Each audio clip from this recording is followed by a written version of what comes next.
നമഃശിവായ. ജഗത് ജനനി മാതാ അമൃതാനന്ദമയി ദേവി. സുഗുണാനന്ദൻ മകളുടെ ആദ്യത്തെ 2 കൃഷ്ണഭാവങ്ങളും കണ്ടിരുന്നില്ല.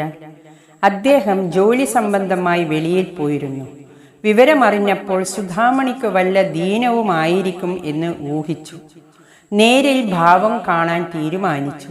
വീട്ടിൽ ഒരു ഭാഗവത വായന വെച്ചു. അന്നും സുധാമണി കൃഷ്ണഭാവത്തിലായി. ഭാവം കണ്ടതോടെ സുഗുണാനന്ദന് മകളെ ആക്ഷേപിക്കുവാൻ വകയില്ലാതായി. ഭാവസമയത്ത് ഭഗവാൻ സുഗുണാനന്ദനോട് പറഞ്ഞു, എൻ്റെ ഭക്തജനങ്ങൾ വളരെ ദൂരെ നിന്നു വരും. അവരൊക്കെ ഇവിടെ സ്ഥിര താമസമാകും. നിങ്ങൾക്കു പല ബുദ്ധിമുട്ടുകളും വരും. പതറരുത്. എല്ലാം സഹിക്കണം. ആരോടും പകരം ചോദിക്കരുത്. ശത്രുത അരുത്. ആരോടും ഒന്നും ചോദിച്ചു വാങ്ങരുത്. കിട്ടുന്നതിൽ ഒരു പങ്ക് ദാനം ചെയ്യണം. എല്ലാം ഇവിടെ വന്നു ചേർന്നു കൊള്ളും. ഇന്നു മുതൽ കുഞ്ഞ് അശുദ്ധിയാകുകയില്ല. ഈ ഒടുവിൽ പറഞ്ഞതിൻ്റെ അർത്ഥം അപ്പോൾ സുഗുണാനന്ദന് മനസ്സിലായില്ല. പിന്നീട് മനസ്സിലായി.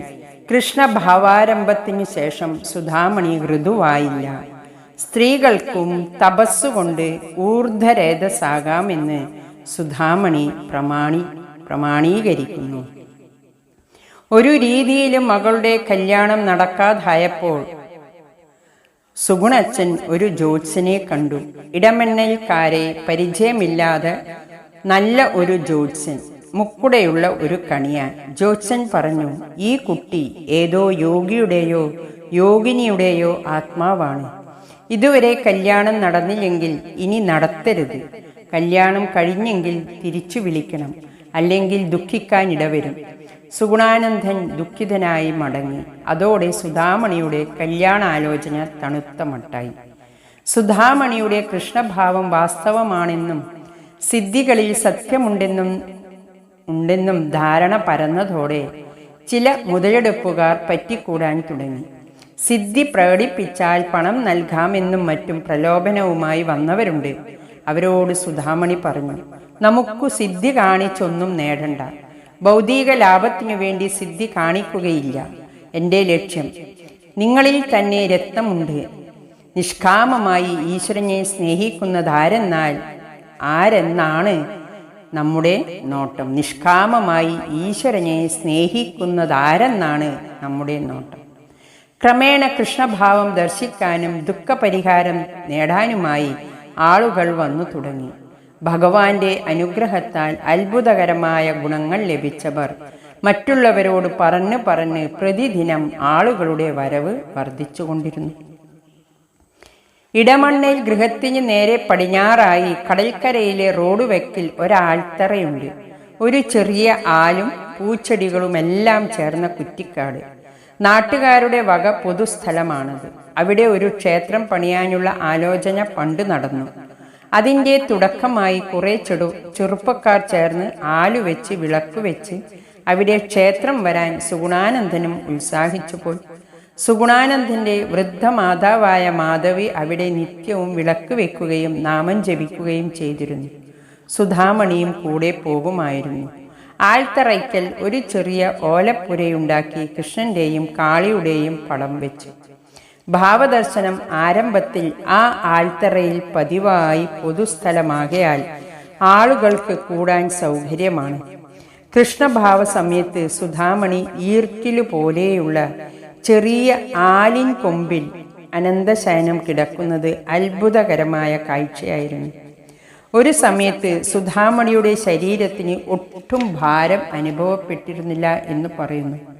അല്ലെങ്കിൽ അത്രയും ചെറിയ ആലിൽ ആർക്കും കയറാൻ സാധ്യമല്ല. ആൽത്തറയിൽ ധാരാളം ജനങ്ങൾ കൂടിയിട്ടുള്ള ഒരു ഭാവദിവസം വലിയ മഴ പെയ്യാനുള്ള ആരംഭമായി. ആളുകൾ നനയുകയേ നിവൃത്തിയുള്ളൂ. എങ്ങും മേൽക്കൂരയില്ല. അധികം താമസിയാതെ കോരിച്ചൊരിയുന്ന മഴ ആരംഭിച്ചു. എന്നാൽ ആളുകൾ അത്ഭുത സ്തബ്ധമായി നിന്നു. ആൽത്തറയിലും അതിനു ചുറ്റും ആളുകൾ കൂടിയിരുന്ന ഭാഗത്ത് മഴ വീണില്ല. ആളുകൾ നിൽക്കുന്നതിന് 4 ചുറ്റും നല്ല മഴ പെയ്യുന്നുണ്ട്. ഇത് ഭഗവാന്റെ അത്ഭുത ലീലയെന്ന് ആളുകൾ വാഴ്ത്തി സ്തുതിച്ചു. ആൽത്തറയുടെ ഭാഗത്ത് അക്കാലത്ത് ഒരു പാമ്പിനെ കൊണ്ട് ശല്യം വളരെ കൂടി. ആളുകൾക്ക് രാത്രിയിൽ വഴി നടക്കാൻ ഭയമായി. ചിലർ ഭഗവാനോട് സങ്കടം പറഞ്ഞു. ഒരു ദിവസം ഭാവസമയത്ത് ആ പാമ്പ് ഇഴഞ്ഞു വന്നു. ഭാവാവസ്ഥയിൽ സുധാമണി അതിനെ പിടിച്ചെടുത്തു. പാമ്പിൻ്റെ നാക്കും തൻ്റെ നാക്കും കൂട്ടിമുട്ടിച്ചു വിട്ടു. പിന്നെ അതിനെ കൊണ്ടുള്ള ശല്യം ഇല്ലാതായി. അക്കാലത്ത് കടലിൽ നിന്നും മീൻ കിട്ടാതെ അരയന്മാർ വലഞ്ഞു. അവർ കൃഷ്ണഭാവ സമയത്ത് വന്ന് സങ്കടം പറഞ്ഞു. ഭഗവാൻ കുറച്ച് തുളസിയില കൊടുത്തിട്ട് അത് കടലിലിടാൻ നിർദ്ദേശിച്ചു. എന്തുകൊണ്ടോ അവർ അങ്ങനെ ചെയ്യാതെ വീണ്ടും പരാതിയുമായി വന്നു. അപ്പോൾ ഭാവാവസ്ഥയിൽ സുധാമണി പറഞ്ഞു, നിങ്ങൾ പരീക്ഷിക്കുകയാണോ? ഞാൻ തന്ന തുളസിയില നിങ്ങൾ കടലിലിട്ടില്ല.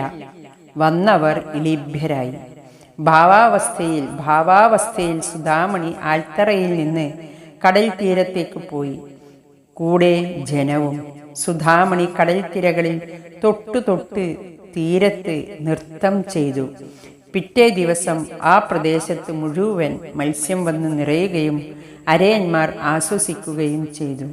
ഇങ്ങനെ 1-2 തവണ കൂടി സുധാമണി അരയന്മാരുടെ അപേക്ഷ പ്രകാരം അവരിൽ അനുഗ്രഹം ചൊരിയുകയുണ്ടായി. എങ്കിലും കാര്യം കാണാൻ മാത്രമുള്ള അത്തരം ഭക്തിക്ക് കൂടുതൽ പ്രോത്സാഹനം കിട്ടുകയുണ്ടായില്ല. ഹരി ഓം നമഃ ശിവായ.